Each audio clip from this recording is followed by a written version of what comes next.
परमेश्वरलाई धन्यवाद दिन चाहन्छु अनि हाम्रा प्रभुका जनहरूलाई प्रभु येशू ख्रीष्टको नाउँमा न्यानो अभिवादन जय मसीह टक्राउन चाहन्छु। जय मसीह। साँच्चै नै आज हामी अत्यधिक खुसी छौँ कि तपाईँहरू आज कतिजना जोइन हुनुभएको छ।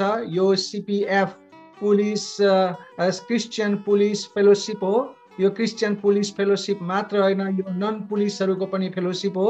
त्यस कारणले गर्दाखेरि पुलिसहरू नन पुलिसहरू एकै ठाउँमा मिलेर देश बनाउने जस्तै परमेश्वरको राज्य निर्माण गर्नको लागि हामी लागि परेका छौँ।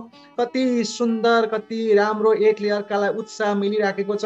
हामी सोच्दछौँ जो नन पुलिसहरू हुनुहुन्छ उहाँ सोच्नुहुन्छ हामीसँग देशमा सेवा गर्ने सेवकहरू हुनुहुन्छ, हाम्रो साथमा सेवा सङ्गति गर्नको लागि सेवकहरूले सोच्नुहुन्छ हामीले सेवा दिने जनता जनार्दनको तर्फबाट पनि हामीहरूमा जोइन हुनुभएको छ र एक आपसमा उत्साहको वातावरण मिलेको छ भने हामी दुवै पक्ष एकदम खुसी भएका छौँ। परमेश्वरलाई धन्यवाद दिन्छु। र आजको वचन फेरि पनि उत्पत्तिको पुस्तकबाट लिएर आएको छु। उत्पत्तिको पुस्तक 17 अध्यायबाट लिएर आएको छु र आजको वचनको भाग रहेको छ 65 एपिसोडमा हामी रनिङ गरिराखेका छौँ। परमेश्वरको वचनमा 17 अध्यायको 1 देखि 8 सम्म हामीले 64 भागमा हामीले ध्यानमा हेरेका थियौँ। अब हामी 65 भागमा आएका छौँ। 65 भागलाई विचार गर्नुभन्दा पहिला 64 भागमा के भएको थियो भनेर हामी हेर्नेछौँ। र 64 भागमा यानि कि उत्पत्तिको 17 को 1 देखि 8 सम्म भएको घटनाहरू कस्तो थियो भनेदेखि परमेश्वर अब्राहमसँग फेरि देखा पर्नु भएको अवस्था थियो। परमेश्वरले अब्राहमको नाम अब्राहमबाट अब्राहम बनाउनु भएको अवस्था थियो र त्यहाँदेखि अब्राहम 79 वर्षका भइसकेको अवस्था छ। परम प्रभु अब्राहमसँग देखा पर्नु भएको थियो र परमेश्वरले भन्नुभएको छ म सर्वशक्तिमान परमेश्वर हुँ। यसको अर्थ के थियो भने परमेश्वरले म एल सदाई हुँ भनेर भन्नुभएको अवस्था छ। एल सदाईको अर्थ के हुन सक्छ भनेर हामीले बिहानको 64 एपिसोडमा हामीले छलफल गरिसकेका छौँ। त्यसपछि आएर परमेश्वरले एल सदाईको रूपमा परमेश्वरले अब्राहमलाई भन्नुभएको थियो मसँग हिँड र निर्दोष हो भनेर भन्नुभएको थियो। यानि कि उहाँले भन्नुभएको थियो walk with me and be blameless भनेर भन्नुभएको थियो। अनि त्यसरी भन्नुभएको अवस्थामा अनि त्यसपछि परमेश्वरले अब्राहमलाई भन्दै गर्नुभएको अवस्था थियो र त्यो परमेश्वरले भन्दै गर्नुभएको अवस्थामा के थियो, म मेरो करार त र मेरो बीचमा बनाउने छु भनेर भन्नुभएको अवस्था थियो। त्यस्तै गरिकन परमेश्वरले करारमा विशेष प्रकारका शर्तहरूको प्रकाश गर्नुभएको अवस्था थियो 3 देखि 8 सम्ममा। अनि त्यसमा अब्राहम आफ्नो अनुहार तल राखेर यानि कि ढलेर यानि कि घोप्टो परेर परमेश्वरलाई धन्यवाद गरेको अवस्था थियो। र त्यस्तै गरिकन तिम्रो नाम अब्राहमबाट अब्राहम बनाउँछु भन्ने अवस्था थियो। त्यो अब्राहम चाहिँ धेरैजनाको पिता भन्ने अर्थ थियो र अब्राहम भनेर चाहिँ राष्ट्रहरूको पिता भन्नेको कारणले गर्दा र यस्तो समयमा अब्राहमको एउटा पनि बच्चा नभएको कारणले गर्दा मेरो एउटा पनि बच्चा छैन, कसरी म राष्ट्रको पिता हुन सक्छु भन्ने कुराले उसलाई एकदमै मनमा एकदम तरङ्ग फैलाएको अवस्था थियो। अनि त्यस्तै गरिकन परमेश्वरले अब्राहमसँग अनन्तको करार गर्छु भनेर अनन्तको करार गर्नुभएको अवस्था थियो। अनि त्यस्तै गरी अनन्तको करारपछि परमेश्वरले म तँलाई यो जग्गा जमिन दिन्छु भनेर परमेश्वरले अनन्तको सम्पत्ति पनि दिनुभएको कुराहरू हामीले 64 एपिसोडमा बक्राएका थियौँ। त्यसैको परिप्रेक्ष्यमा आज हामी हेर्नेछौँ 65 एपिसोड। 65 एपिसोडमा हामी हेर्नेछौँ 9 पददेखि 14 पदसम्म। तपाईँहरू कसैसँग बाइबल छ भने उत्पत्तिको 17 अध्यायको 9 पददेखि 14 पदसँग पढेर सबैले सुन्ने गरी सारो स्वरमा बताइदिनु हुन अनुरोध गर्दछु।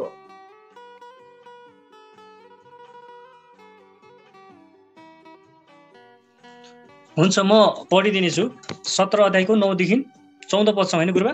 हजुर। हुन्छ, यसरी लेखिएको छ, अनि परमेश्वरले अब्राहमलाई भन्नुभयो तैँले चाहिँ मेरो करार पालन गर्नुपर्छ, त र त पछिका तेरा सन्तानहरूले तिनका पुस्तौँसम्म। मेरो र तेरो र त पछिका तेरा सन्तानहरूका बीचमा भएको तिमीहरूले पालन गर्नुपर्ने मेरो करार यही हो। तिमीहरू मध्येको हरेक पुरुषको खतना हुनुपर्छ। तिमीहरूको आफ्नो खलौटीको खतना हुनुपर्छ। मेरो र तिमीहरूका बीचमा भएको करारको चिन्ह यही हुनेछ। तिमीहरूका पुस्तौसम्म तिमीहरूमा हरेक पुरुष 8 दिनको हुने बित्तिकै त्यसको खतना गरियोस् र साथै तिनीहरूले पनि जो तिमीहरूका सन्तान होइनन्, चाहे घरमा जन्मेको होस् अथवा कुनै विदेशीबाट दाम हालेर किनेको होस्, चाहे तेरो घरमा जन्मेको होस् वा दाम हालेर किनेको होस्, जसको खलडीको खतना भएको छैन, त्यसको खतना हुनै पर्छ। यसरी मेरो करार तिमीहरूको शरीरको पछि परन्तुसम्म हुनेछ। 14 खतना नगरिएको जुनसुकै पुरुष जसको खलडीको खतना भएको छैन, त्यो मानिस आफ्नै जातिबाट बहिष्कार गरिनेछ, त्यसले मेरो करार भङ्ग गर्छ। आमेन। वचन पढाइ सुनामा परमेश्वरका आशीष हुन्छ। आमेन। हाम्रो धर्मेन्द्र सरलाई धेरै धेरै धन्यवाद। परमेश्वरको वचन वाचन गरिदिनु भएको छ। परमेश्वरको वचन वाचन गर्ने र परमेश्वरको वचन सुन्ने दुवैलाई परमेश्वरले धेरै धेरै आशिष दिनुभएको होस्। हुन्छ, हामी यहाँ र विशेष हामी लाग्नेछौँ अनि यो आज हामीले हेर्न लागेको करारको चिन्हको स्थापना भनेर आजको शीर्षक रहेको छ। परमेश्वरले करारको चिन्हको स्थापना गर्नुभएको छ, किनभने मानिसहरूले चिन्ह खोज्दछन्। आज पनि मानिसहरूले चिन्ह खोज्दछन् अनि त्यसैले गर्दाखेरि परमेश्वरले करारको एउटा चिन्ह दिनुभएको छ भन्ने कुरा 9 पददेखि 14 पदसम्म बताइएको छ। यो खण्डलाई म 5वटा पोइन्टलाई डिभाइड गरेर यहाँहरूको माझमा व्याख्या गर्न गइराखेको छु। मेरो पहिलो पोइन्ट रहेको छ पालना गर्नुपर्ने करार। पहिलो पोइन्ट रहेको छ पालना गर्नुपर्ने करार। परमेश्वरले यी शब्दहरूद्वारा खतनाको सम्बन्धमा आज्ञा दिनुभएको थियो। अब्राहमका करारका सन्तानहरू मध्ये प्रत्येक पुरुषको छाला काट्ने र हटाउने कार्यले उनीहरूलाई करारमा भएका रूपमा चिन्ह लगाउने थियो। यो प्रकारको जुन वचनमा लेखिएको छ, खलडीको जुन प्रकारको छाला काट्ने कुरा छ, यो चाहिँ के थियो भनेदेखि परमेश्वरले दिनुभएको एउटा करारको चिन्हको रूपमा दिनुभएको थियो। यो करार अब्राहमका शाब्दिक र अनुवांशिक सन्तानहरूसँग, अर्थात् अब्राहमका जुन प्रकारका सन्तानहरू छन् उनको दर सन्तान जेनेटिक भएका जति पनि मानिसहरू छन् अब्राहमसँग जोडिएका यी सबै सन्तानहरूसँग परमेश्वरले प्रतिज्ञाद्वारा बनाइएको हुनाले यो करारको चिन्ह जुन करारमा चिन्ह दिनुभएको छ, करारको चिन्ह करारमा जन्मेकोहरूलाई दिनुभएको उपयुक्त थियो र तिनीहरूको शरीरको प्रजनन अङ्गसँग सम्बन्धित थियो। प्रजनन अङ्गलाई काट्नुपर्ने थियो, त्यसको छाला निकाल्नु पर्ने थियो। पुरुषको प्रजनन अङ्गको छाला काटेर निकाल्नु पर्ने थियो, फाल्नु पर्ने थियो। त्यसैलाई खतना भनिएको थियो। अनि त्यस्तै गरिकन खतनाले अब्राहमको सन्तानलाई सङ्केत गर्दथ्यो कि मानिसमा शरीरको अशुद्धता हुन्छ र जुन सदाको लागि हटाइनु पर्छ, नत्र मानिस अशुद्ध रहन्छ र परमेश्वरसँगको करारबाट बाहिर हुनेछ भनेर एकजना थियोलोजन स्पर्जनले पनि बताएका छन्। वास्तवमा भन्ने हो भनेदेखि यो खलडीको खतना गर्ने जुन कुरा परमेश्वरले दिनुभएको छ, यो खतना गर्ने जुन प्रकारको तरिका छ, यो परमेश्वरले दिनुभएको चिन्ह छ, यो अर्थपूर्ण छ। र मेरो दोस्रो पोइन्टमा रहेको छ प्रत्येक पुरुष र बालकको खतना हुनुपर्दछ।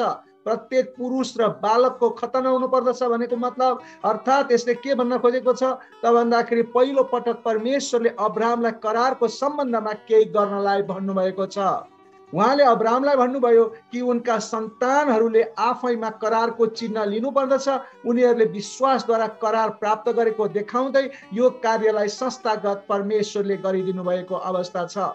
किनभने 12 अध्यायमा हामीले हेर्यौँ भने यो कुरा स्पष्ट भनिएको छ कि परमेश्वरले जसरी अब्राहमले तपाईँले मलाई के दिन सक्नुहुन्छ र एउटा जब छोरा त दिन्छु भनेर दिनु भएन, अनि तपाईँले मलाई के दिनुहुन्छ र भनेर अब्राहमले जुन प्रकारको नम्र प्रकारले परमेश्वरमा प्रार्थना गर्दा, बिन्ती गर्दा, प्रश्न उठाउँदाखेरि परमेश्वरले ल त बाहिर आइज भनेर बाहिर निकाल्नु भयो र तारा गन्न लगाउनु भयो। तारा गन्न सक्दिन भनेपछि यत्तिकै सन्तान तँलाई दिन्छु भनेको बुझिस् भनेर भन्दाखेरि अनि त्यो पोइन्टमा आएर अब्राहमले विश्वास गरेको थियो। अनि हो त्यही विश्वास गरिसकेपछि अब्राहमसँग परमेश्वरले करार गर्नुभएको कुरा हामी 15 अध्यायबाट पनि हेर्दछौँ।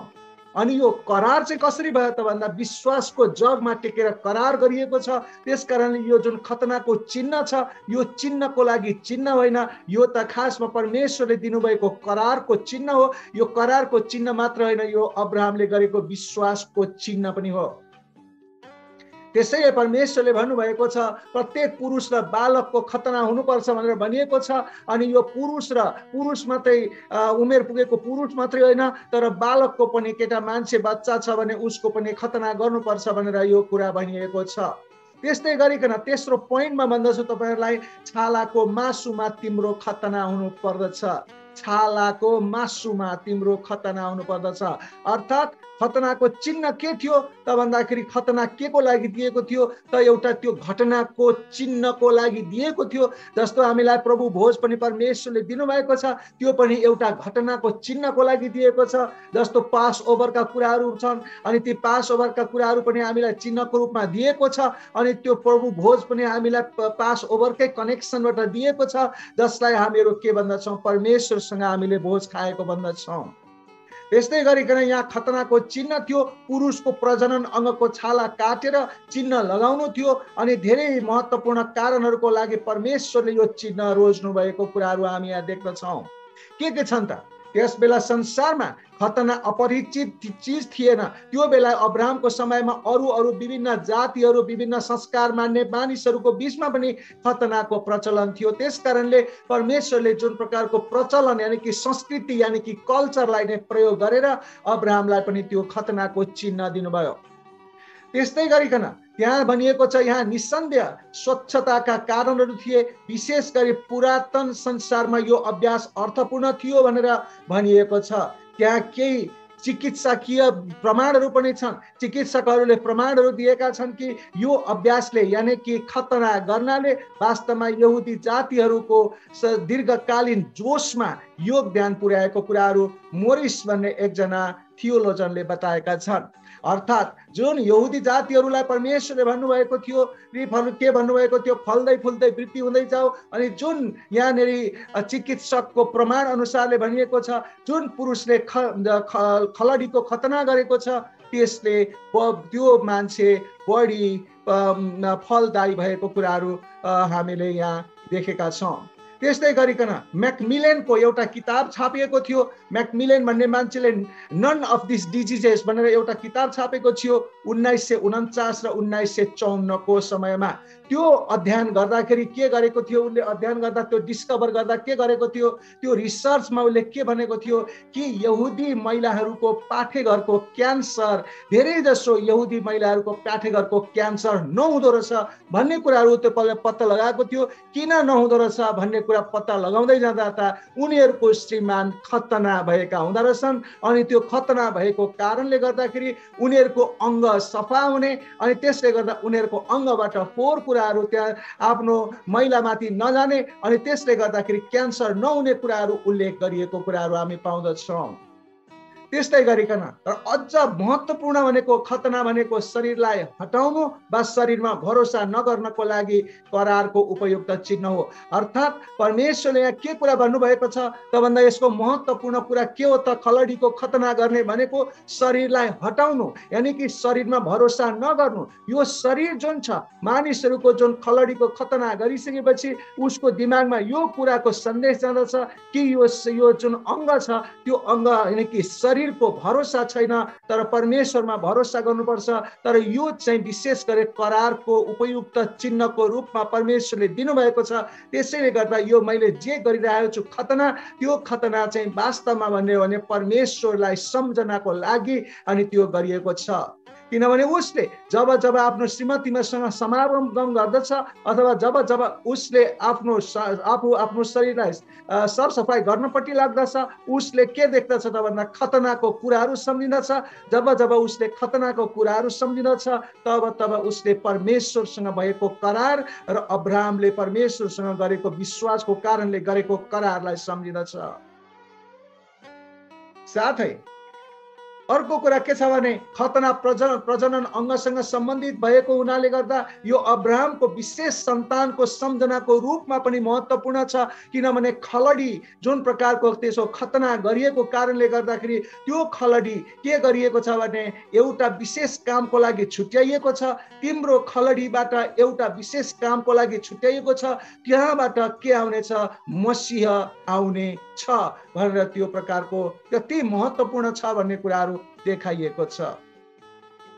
त्यसकारणले छालाको मासुमा तिम्रो खतना गर्नुपर्छ भनेर परमेश्वरले त्यस भनेको कुरा मैले तेस्रो पोइन्टमा बताएँ। त्यस्तै गरिकन चौथो पोइन्टमा रहेको छ 8 दिनको उमेरको व्यक्तिको पनि खतना गर्नु। 8 दिनको उमेरको व्यक्तिको पनि खतना गर्नु, अर्थात् अब्राहमका करारका सन्तानहरू तिनीहरूको प्राकृतिक जन्मद्वारा त्यो करारमा जन्मिएका हुनाले यो तार्किक रूपमा पालन गरियो कि करारको चिन्ह तिनीहरूलाई बाल्यकालदेखि नै दिनु आवश्यक छ। किन बाल्यकालदेखि नै उनीहरूको खलडीलाई काट्नु पर्यो? के कारणले हो? के अर्थ छ त्यसमा? परमेश्वरले 8औं दिनमा 6औं दिन पनि भन्नु भएन, 7औं पनि भन्नु भएन, 8औं दिनमा भनेर तोकेर परमेश्वरले भन्नुभएको छ 8औं दिनमा जन्मेको 8औं दिनमा बच्चाको खतना गर्नु। किन? यहाँनिर अब हामीले हेर्दै जाँदाखेरि हामीले जुन प्रकारको रिसर्च गर्दाखेरि के कुरा पत्ता लाग्दैछ, बिब्लिकल र अरू तार्किक कुराहरू पनि यसमा हामीले प्रस्तुत गरेका छौँ। कलसी 2:11 देखि 12 मा भनिएको अनुसारले प्रेरित पावलले खतना र ईसाई बप्तिस्माका विचारहरू जोडेका छन्, जस अनुसार येशूमा हामी आत्मिक रूपमा खतना भएका छौँ। यसको अर्थ के हो त भन्दा आज हामी जो प्रभु येशूलाई विश्वास गर्दछौँ, हाम्रो खलडी होइन कि आत्मालाई खतना गरिएको छ। हामी आत्मामा खतना गरिएका छौँ, अर्थात् हाम्रो आत्मामा छाप लगाइएको छ। अनि यो हाम्रो खतना भनेको हाम्रो आत्मा, हाम्रो शरीरमा खतना गरिएको छ, शरीरमा छाप लगाइएको छ, आत्मामा छाप लगाइएको छ। यसको अर्थ के हो त भन्दाखेरि तपाईँ यदि शरीरको खतना बुझ्नुहुन्छ भनेदेखि यसको अर्थ के हो भनेदेखि यो शरीर अब काम लाग्नेवाला छैन, शरीर दिनका दिन गल्दै जानेवाला छ। तपाईँको भरि कपाल छ होला, अहिले पछि मेरो जस्तो कपाल नहुन पनि सक्छ। त्यसपछि बिस्तारै बिस्तारै ओछ्यानमा सुत्ने बेला हुन्छ, उठ्ने दिन आउँदैन हो। त्यो दिन आउँछ भनेर परमेश्वरले भन्नुभएको छ। र यो शरीरले तपाईँ जति हामी पैसा कमाए तापनि, जति सुखी भए तापनि सांसारिक रूपमा यो शरीर र यो सम्पत्ति सबै त्यागेर जानुपर्दछ भनेर खतनाले बताएको छ।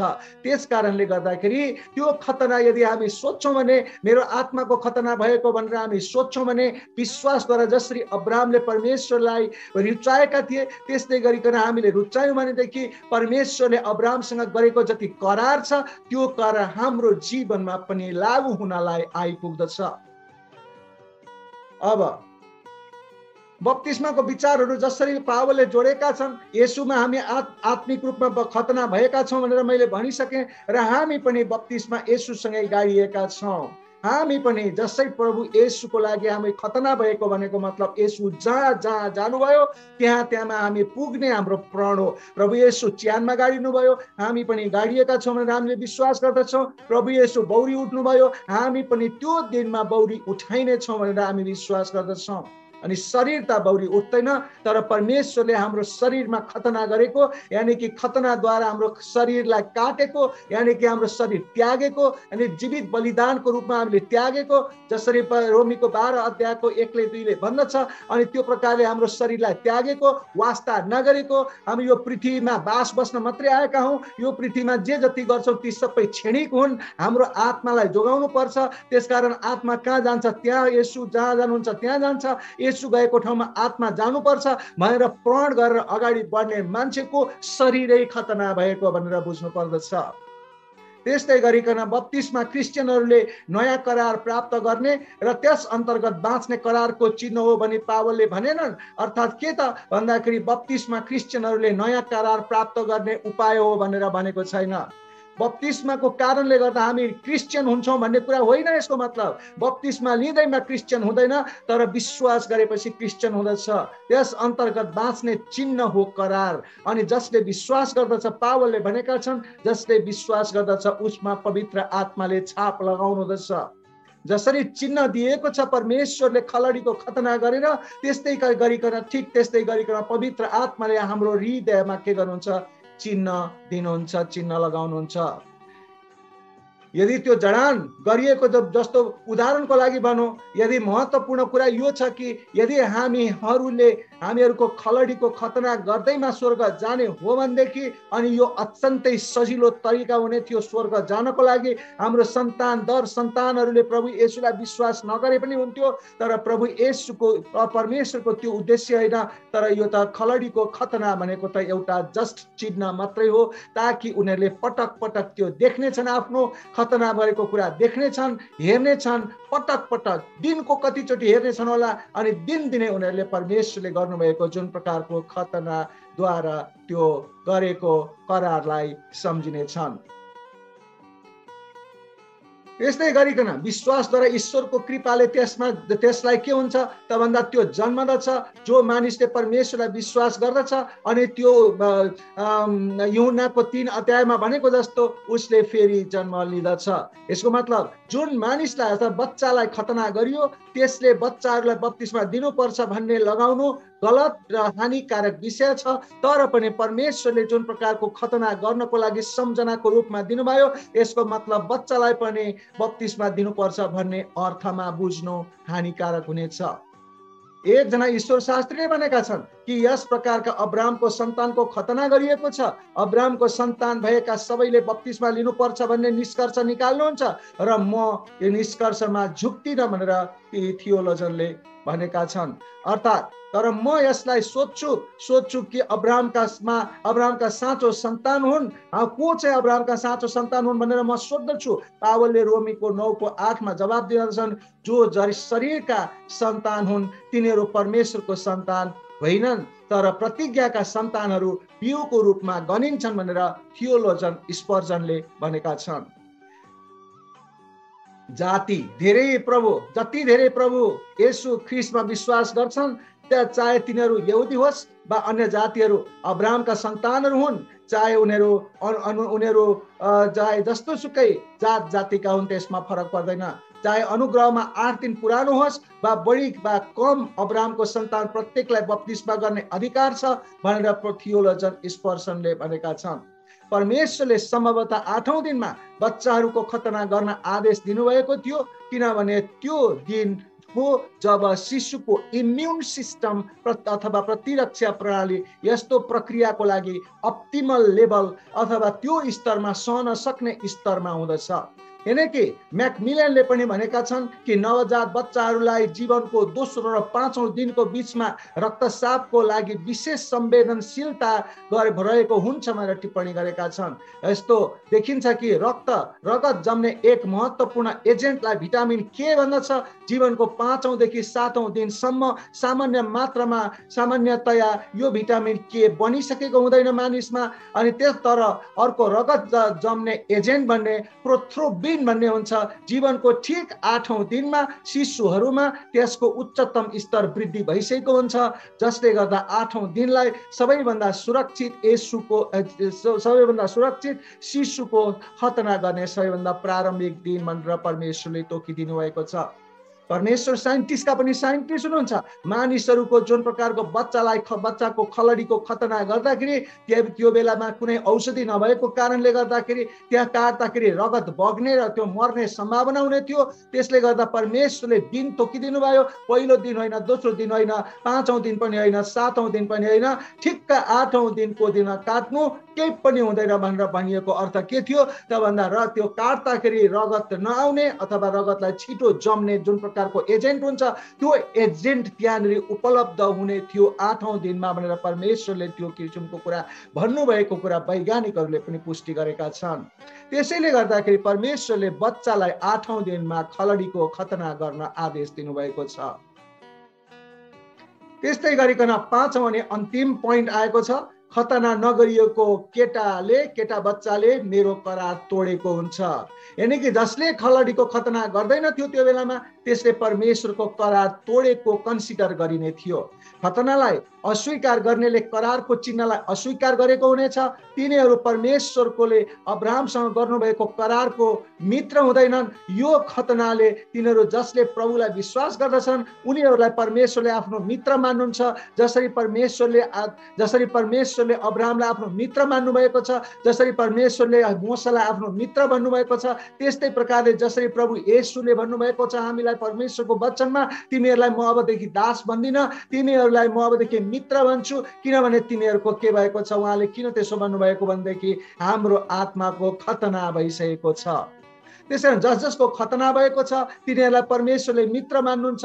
त्यसैले यो खतनाहरू जो प्रभुलाई विश्वास गर्दछन् उनीहरूलाई करारको अंश बनाएको हुँदैन, तर खतनालाई अस्वीकार गर्नु करारको अस्वीकार हो। भन्नुको मतलब के हो त भन्दा जसले खतना गरेर म स्वर्ग जान्छु भने त्यो असम्भव छ, तर परमेश्वरकोलाई विश्वास गरेर खतना गरेन भने परमेश्वरको आज्ञाकारी भएको ठहर्दैन। जस्तै त्यस्तै गरी पनि हामीले हेर्छौँ भने बप्तिस्मालाई पनि हेर्छौँ भनेदेखि त्यस्तै कुरा देख्दछौँ कि बप्तिस्मा पनि जति मान्छेले बप्तिस्मा लिँदछ, बप्तिस्मा लिँदैमा स्वर्गको ढोका ढ्वाक्क खोलिहाल्ने होइन, तर यो बप्तिस्मा भनेको त एउटा चिन्ह हो। के चिन्ह हो भने परमेश्वरमा विश्वास गरेको हुँ भन्ने एउटा चिन्ह हो, एउटा घोषणाको चिन्ह हो, मानिसहरूलाई बताएको चिन्ह हो। ममा अब त्यो चिन्ह छ किनभने मैले बप्तिस्मा लिएको छु, किनभने म अब परमेश्वरको भइसकेको छु। त्यसै कारणले यो के भनेदेखि बप्तिस्माद्वारा मैले खतना गरिसकेको छु आफ्नो जीवकै भएर भनिएको कुराहरू हो। दुर्भाग्यवश शताब्दीदेखि के भएको छ, शताब्दीको दौरानमा यहुदीहरूले करारको ईश्वरमा भन्दा करारको चिन्हमा बढी विश्वास गर्न थाले। भन्नुको मतलब के हो, कुन ईश्वरले करार गर भनेर भन्नुभएको थियो त्यो ईश्वरमा विश्वास गर्नुभन्दा करार त्यो खतना जुन खलडीको खतना गरिएको छ हो त्यो खतनामा मात्रै विश्वास गर्न लागे यहुदीहरूले। विश्वास गर्न थाले कि खतना आफैमा पर्याप्त छ, जसले खतना गर्छ उसले परमेश्वरलाई विश्वास गरिरहनु पर्दैन, यो त आत्मा बचाउनको लागि आवश्यक छ, आत्मा बचाउनको लागि पर्याप्त छ। जसले खतना गर्दैन ऊ नर्क जाँदछ, जसले खतना गर्दछ जस्तो सुकै अवस्था भए पनि उसलाई परमेश्वरले स्वर्ग लानुपर्ने बाध्यात्मक स्थिति हुन आउँदछ। त्यसकारण हामी सबैले खतना गर्नुपर्छ भनेर यहुदीहरूले त्यो गलत कुराहरू बुझे र यो कुरालाई के गर्छ पावलले यस विचारलाई व्यापक रूपमा चाहिँ के गर्छ गलाती 5:1 देखि 15 सम्म यसलाई खण्डन गरेको छ कि त्यसो होइन जसले बप्तिस्मा लिँदैमा स्वर्ग जाने, जसले खलडीको खतना गर्दैमा स्वर्ग जाने, यो कुरा होइन।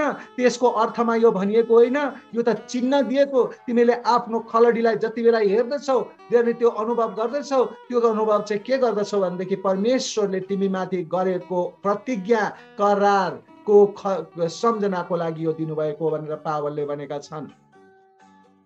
त्यसकारण ईसाईहरू खतना गर्न वा नगर्न स्वतन्त्र छन्। कुनै ईसाईले खतना गर्छु भन्न चाहन्छ, नो प्रब्लम। खतना गर्दिन भन्न चाहन्छ, नो प्रब्लम। कसैले सामाजिक वा स्वच्छताको कारणले त्यसो गर्न सक्छ, हेल्थको कारणले गर्दाखेरि, किनभने हेल्दी हुन्छ ज्यान भनेर गर्न सक्छ, केही छैन। र नगर्न पनि सक्छ, केही छैन। अरू तरिकाले पनि सरसफाइ गर्न सकिन्छ। कसैले सामाजिक तरिकाले गर्यो भने पनि त्यसमा केही फरक परेन। तर चाहिँ यसले हामीलाई परमेश्वरको नजिक चाहिँ खतनाले पुर्याउँदैन, किनकि ख्रीष्ट येशूमा खतना वा बेखतनाले केही पनि काम गर्दैन। तर प्रेमद्वारा काम गर्ने विश्वास खतको कुराहरू यहाँ आवश्यक पर्छ भनेर गलातीको 5:6 बताएको छ। त्यस्तै गरिकन फेरि पावलले कलसी 2:11 देखि 12 खतना र बप्तिस्मा एकै हो भन्नेहरूको बारेमा कुरा गरेका छन्। यस अर्थमा भनेका छन् कि कम्तीमा तिनीहरू जोडिएका छन्। खतना र बप्तिस्मा एकै खालको किसिमले जोडिएका छन्। खतनाले यहुदी मानिसहरूलाई बचाउन सकेन, तर खतना गर्न इन्कार गर्नु भनेको करारको अवज्ञा गर्नु हो र सायद यसलाई अस्वीकार गर्नु पनि हो। परमेश्वरलाई यसको मतलब अस्वीकार गर्नु हो। परमेश्वरले अब्राहमसँग गरेको करारलाई अस्वीकार गर्नु हो अनि त्यस कारणले गर्दा खतना गर्नु आवश्यक छ। त्यसै अर्थमा बप्तिस्मा लिनेले पनि हामीलाई बचाउँदैन। जसले बप्तिस्मा लिँदछ त्यसले बप्तिस्माकै कारणले गर्दाखेरि आत्मा बच्ने होइन। अनि त्यो कुरा हामीले स्पष्ट बुझ्नु पर्दछ। यो त बप्तिस्मा के हो त भन्दा विश्वास गरिसकेपछि बप्तिस्मा चाहिँ परमेश्वरको आज्ञा पालनको रूपमा हामीले गर्नुपर्दछ। यदि गरेन भने बप्तिस्मालाई अस्वीकार गर्नु भनेको मतलब परमेश्वरको आज्ञा पालनलाई अस्वीकार गर्नु हो। परमेश्वरको आज्ञा पालनलाई अस्वीकार गर्नु भनेको परमेश्वरले दिएको करारलाई अस्वीकार गर्नु हो। परमेश्वरले दिएको करारलाई अस्वीकार गर्नु भनेको मतलब परमेश्वरले गरेको अब्राहमसँग गरेको प्रतिज्ञालाई अस्वीकार गर्नु हो। त्यस कारणले आज हामीले यो आजको वचनबाट हामी के कुरो बुझ्दैछौँ त भन्दाखेरि बप्तिस्मा र खतनाको कुराहरू यहाँ सँगसँगै आएका छन्। त यहाँनिर हामीले यी कुराहरू के बुझ्न आवश्यक छ त भन्दा चाहे खतना गर्नुहोस् चाहे नगर्नुहोस्, चाहे बप्तिस्मा लिनुहोस् चाहे नलिनुहोस्, तर परमेश्वरमा तपाईँको हृदय छ भने, परमेश्वरमा तपाईँले विश्वास गर्नुहुन्छ भने परमेश्वरले तपाईँलाई उद्धार र मुक्ति गर्नुहुन्छ। तर पनि यदि तपाईँ परमेश्वरमा विश्वास गर्नुहुन्छ भने खतना किन नगर्नु अनि बप्तिस्मा किन नलिनु। त्यसकारण यसमा कुनै पनि तुक छैन। त्यसकारण जसले अब्राहमसँग परम परमेश्वरले जुन प्रकारले गर्नुभएको करार र प्रतिज्ञा छ त्यो कुरालाई ओके गर्ने हो भने त्यो बेलामा मानिसहरूले यहुदीहरूले खतना गरून् त्यो चिन्हको लागि, र मानिसहरू जसले प्रभु येशू तिम्रो लागि मरेको अथवा मेरो लागि मर्नुभयो, जीवित हुनुभयो र मलाई उद्धारको लागि प्रभु येशू के गर्नुभयो त क्रुसमा टाँगिनु भएको हो, मेरो पाप क्षमा दिनुभएको हो भनेर विश्वास गर्छ भने बप्तिस्मा लिन केले रोक्नु। त्यस कारणले गर्दाखेरि हामीले यो आजको वचनबाट बुझ्न जरुरी छ कि परमेश्वरले हामीलाई गर्नुभएको जुन करार र जुन प्रकारको प्रतिज्ञा छ त्यो प्रतिज्ञा गरेको कुरा सम्झनाको लागि हामी विभिन्न प्रकारका चिन्हहरू दिनुहुन्छ। ती चिन्हहरूद्वारा हामी परमेश्वरमा सधैँ सम्झिने बाटो हुँदछ। जस्तो कि उदाहरणको लागि पावललाई पनि एउटा चिन्ह दिनुभएको थियो व्यक्तिगत रूपमा। उसको पेट दुख्दथ्यो, उसले प्रार्थना गर्यो चङ्गाइको लागि, परमेश्वरले निको पार्नु भएन। त्यो परमेश्वरसँगको उपस्थिति यानि कि संगतिको के भन्छ स्मरणको लागि, रिमाइन्डरको लागि परमेश्वरले त्यो उसलाई राखिदिनु भयो चिन्हको लागि, ताकि उसले परमेश्वरमा संगति निरन्तर त्यो दुख्ने बित्तिकै प्रभु भनेर भनिहालोस् अनि उहाँले परमेश्वरसँग संगति निरन्तर हुन सकोस् र आत्मा बाँच्न सकोस्। आज तपाईँ हामीलाई पनि परमेश्वरले विभिन्न प्रकारले चिन्हहरू दिनुभएको छ अनि ती चिन्हहरूद्वारा परमेश्वरले चाहनुहुन्छ कि परमेश्वरसँग ती चिन्हहरूद्वारा परमेश्वरसँग सदा सर्वदा हामीहरू संगतिमा रहन सकौँ, विश्वासमा रहन सकौँ, भरोसामा रहन सकौँ अनि परमेश्वरसँगको शान्तिको अनुभव गरिरहन सकौँ। हुन्छ, आजको वचन म यही राख्दछु। धेरै धेरै धन्यवाद तपाईले ध्यान दिएर सुन्नुभएको छ। परमेश्वरले सबैलाई आशिष दिनुभएको होस्। जय मसीह। God bless you.